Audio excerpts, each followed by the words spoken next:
गजबे है, अलग भौकाल है यहाँ पर। वो गजबे है। Hello guys, welcome back to my YouTube channel. Prakash BPM channel में आपका स्वागत है।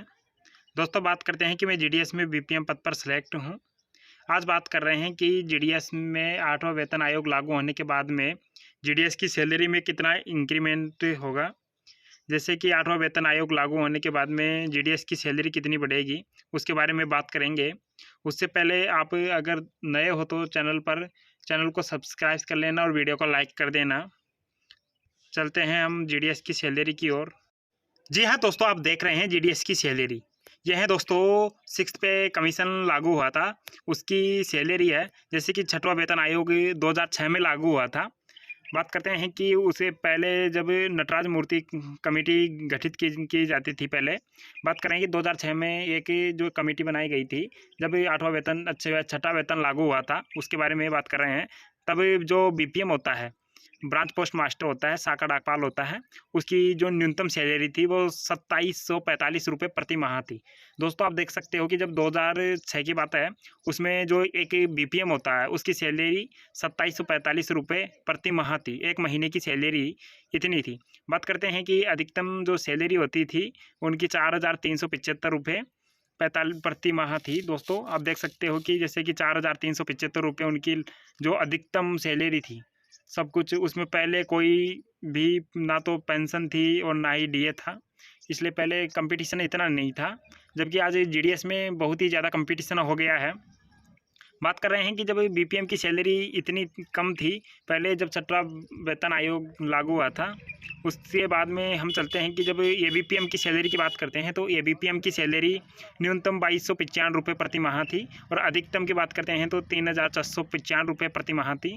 तब कोई भी पेंशन, यानी जब भी जीडीएस के जितने भी कर्मचारी थे उनको ना तो पेंशन मिलती थी ना ही डीए मिलता था। ओनली फॉर इतनी सैलरी थी उनकी। जब 2006 में जो कमेटी गठन हुई थी, नटराज मूर्ति कमेटी के नाम से गठित हुई थी कमेटी। बात कर रहे हैं कि जब हमारा जो 7वां वेतन आयोग लागू हुआ था, जबकि 2016 की बात है, 10 साल बाद में जब प्रधानमंत्री नरेंद्र मोदी ने हमारे 7वां वेतन आयोग लागू किया था, तब की बात है। बात कर रहे हैं कि हमारा 7वां वेतन आयोग 2016 में लागू हुआ था। 2016 में लागू होने के बाद में उनकी सिफारिश, जैसे कि बात करते हैं कि बीपीएम जो एबीपीएम डाक सेवक की सैलरी में बड़ा सुधार हुआ था। जैसे कि पहले 6ठे वेतन आयोग में सैलरी बहुत कम थी। बात करते हैं कि जब 7वां वेतन आयोग लागू हुआ था, तब हमारा जो ये बीपीएम और बीपीएम जो डाक सेवक होते हैं उनकी सैलरी बहुत कम थी, बहुत ही कम थी ना, मतलब बिल्कुल बहुत कम कह सकते हैं हम इसको। जैसे कि 7वां वेतन आयोग के तहत ग्रामीण डाक सेवक के जीडीएस के वेतन ढांचे में बड़े बदलाव किए गए थे। जैसे कि वेतन 1 जनवरी 2016 से प्रभावी हुए थे और 2018 में लागू किए गए। बात करते हैं कि दोस्तों, जो हमारा 7वां वेतन आयोग लागू हुआ था वो 1 जनवरी 2016 को लागू हो गया था, जबकि जीडीएस में 7वां वेतन आयोग लागू नहीं हुआ था उस टाइम। बात करते हैं कि जब हमारे जो 1 जनवरी 2018 से इसमें कमेटी गठित की गई, तब इसका जो 7वां वेतन आयोग लागू किया गया जीडीएस में 2018 में।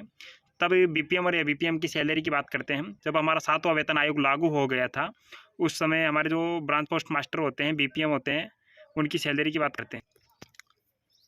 उनकी सैलरी है जो मिनिमम बेसिक पे 12,000 रुपये था और अधिकतम सैलरी 29,380 रुपये प्रति माह कर दी गई थी 7वें वेतन आयोग के तहत।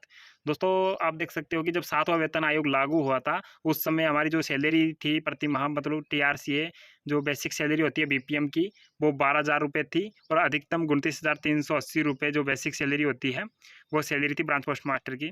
बात करते हैं कि जबकि हमारी जो 1 जनवरी 2016 से प्रभावी, जो बात कर रहे हैं कि 2018 में जो हमारा 7वां वेतन लागू हुआ था, उसमें जो एबीपीएम की जो बेसिक सैलरी की बात करते हैं तो बेसिक सैलरी इसमें 10,000 रुपये थी और जो मैक्सिमम अधिकतम जो सैलरी होती है बीपीएम की, एबीपीएम की, वो 24,770 रुपये थी। जबकि 7वां वेतन लागू हुआ था हमारी, जबकि सैलरी ये इतना बहुत ही ज़्यादा बढ़ोतरी हुई थी सैलरी में, तब अन्य जो सुविधाएँ भी दी जाती है जैसे कि बीपीएम या एबीपीएम को। वैसे पहले कुछ भी ना तो पेंशन मिलती थी, नहीं हमें कोई भी डीए मिलता था। अब जब 7वां वेतन आयोग लागू किया गया था उस समय हमें सैलरी के साथ पेंशन भी मिलना शुरू हो गया था और डीए भी 50% डीए मिलता था। जैसे कि बात करते हैं कि हमारा जो अब डीए समय समय पर केंद्र सरकार द्वारा बढ़ाया जाता है। जैसे हमारा महंगाई भत्ता होता है डीए, वो समय समय पर लगभग 6 महीने के भीतर हमें 3% देखने को मिलता है। 3% की बढ़ोतरी होती है डीए के अंदर। जबकि आप देख सकते हैं कि जब हमारे 8वें वेतन आयोग के बारे में बात कर रहे हैं, अभी जो हमारा 7वां वेतन आयोग लागू था, प्रेजेंट टाइम में हमारा 7वां वेतन आयोग लागू है और अभी हमारी जो बेसिक सैलरी 12,000 रुपये और 10,000 रुपये हैं, जबकि हमारा जो 53% डीए हैं अभी प्रेजेंट टाइम की बात करते हैं। जबकि हमारा जो 8वां वेतन आयोग लागू होगा, जब हमारे जो केंद्र सरकार ने 8वें वेतन आयोग के गठन को मंजूरी दे दी है दोस्तों, 1 जनवरी 2026 से हमारा जो 8वां वेतन आयोग लागू हो जाएगा और इस बार साथ के साथ यानी सेंट्रल लेवल के जितने भी कर्मचारी हैं उनका 8वां वेतन आयोग लागू होगा। तब हमारे जीडीएस का भी 7वां वेतन के साथ साथ हमारा जो 8वां वेतन आयोग लागू होगा दोस्तों 100%। बात कर रहे हैं कि जैसे कि 10 साल में एक बार यानी वेतन आयोग गठित होता है, जैसे कमेटी गठित होती है, वो 10 साल में एक बार हमारा जो पहले 7वां वेतन आयोग था अब 8वां वेतन आयोग लागू होगा, तो हमारे जीडीएस की सैलरी में कितनी बढ़ोतरी होगी उसके बारे में बात करते हैं हम।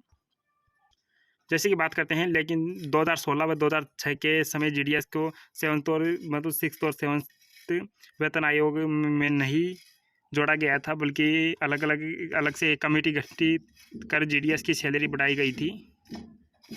जैसे कि आप देख सकते हो कि उस समय हमारा जो 6ठे वेतन आयोग लागू था उस समय मतलब 7वें वेतन आयोग के लिए उन्होंने एक कमेटी गठित की थी जीडीएस के लिए, वैसे उसमें जोड़ा नहीं गया था। वैसे जीडीएस की सैलरी अब बढ़ा दी जाएगी दोस्तों, जीडीएस के लिए 8वें वेतन आयोग में शामिल कर लिया जाता है। तो हमारी जो सैलरी है, बेसिक सैलरी कितनी होगी हमारी और डीए के बाद में हमारी सैलरी कितनी होगी, सब कुछ हम डिस्कस करने वाले हैं। अगर आप चैनल पर नए हो तो चैनल को सब्सक्राइब कर लीजिए और वीडियो को लाइक कर दीजिए। बात कर रहे हैं कि दोस्तों अगर आप जीडीएस में 8वां वेतन आयोग लागू हो जाएगा तो उसकी बात करते हैं कि जबकि बीपीएम की जो बेसिक सैलरी है, बीपीएम की जो बेसिक सैलरी है 12,000 रुपये है प्रेजेंट टाइम में। जब हमारा 8वां वेतन आयोग लागू हो जाएगा उस समय हमारी जो जीडीएस की सैलरी होगी, यानी 8वें वेतन आयोग लागू होगा तो वो फिटमेंट फैक्टर का बहुत ही महत्वपूर्ण योगदान होगा। जबकि बात करते हैं कि हमारा जो फिटमेंट फैक्टर है 2.28 की बात कर रहे हैं, 2.28 बनने वाला है हमारा जो फिटमेंट फैक्टर है। जबकि बेसिक सैलरी हमारी 12,000 रुपये, अगर 2.28 हमारा जो फिटमेंट फैक्टर बढ़ जाएगा तो दोस्तों हमारी जो बेसिक सैलरी है, बीपीएम की बेसिक सैलरी है 27,360 रुपये हो जाएगी। बात करते हैं कि दोस्तों अगर फिटमेंट फैक्टर 2.28 अगर बढ़ता है तो आपकी सैलरी 27,360 रुपये प्रति माह हो जाएगी, बेसिक सैलरी हो जाएगी, जो कि बीपीएम की सैलरी है। बात करते हैं कि अगर ये बीपीएम की सैलरी की बात करते हैं तो 10,000 है बेसिक सैलरी, उसका 2.8 फैक्टर लागू होने के बाद में उसकी 22 सैलरी हो जाएगी। दोस्तों ये बिल्कुल बात सत्य है। जैसे कि आप देख सकते हैं कि बीपीएम की सैलरी इतनी होगी बेसिक सैलरी और एबीपीएम की बेसिक सैलरी इतनी होगी।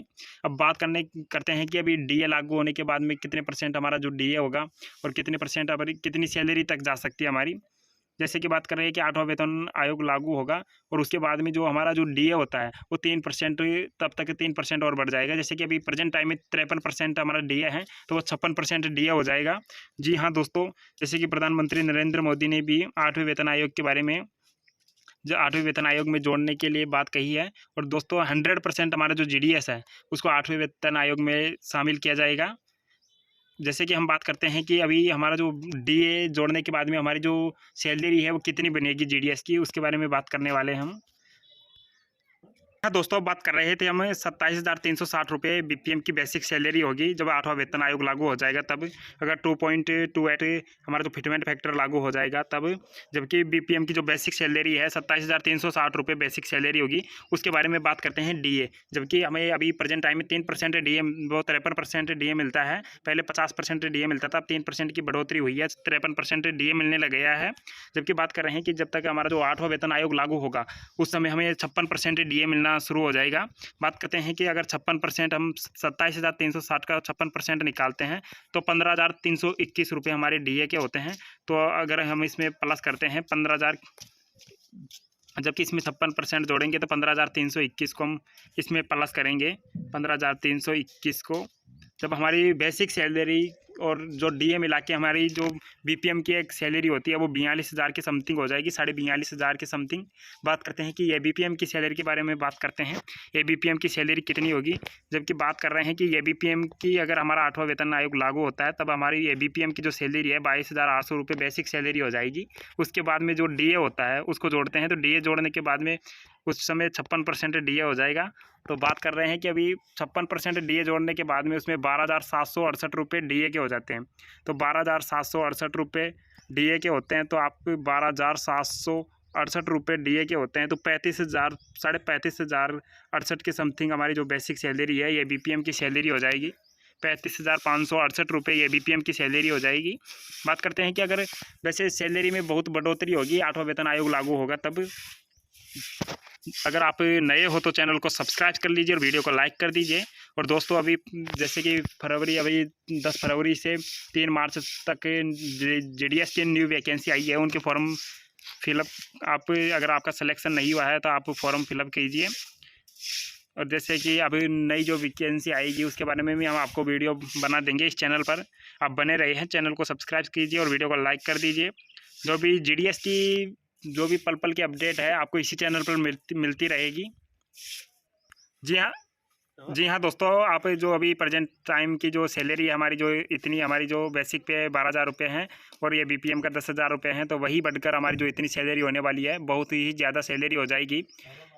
बात कर रहे थे कि खुद मैं जीडीएस बीपीएम पद पर सेलेक्ट हूँ, आपको जो भी जानकारी दूंगा वो सही और सटीक जानकारी दूंगा, इसलिए आप चैनल को सब्सक्राइब कर लीजिए और वीडियो को लाइक कर दीजिए। थैंक यू दोस्तों, मिलते हैं अगले वीडियो में।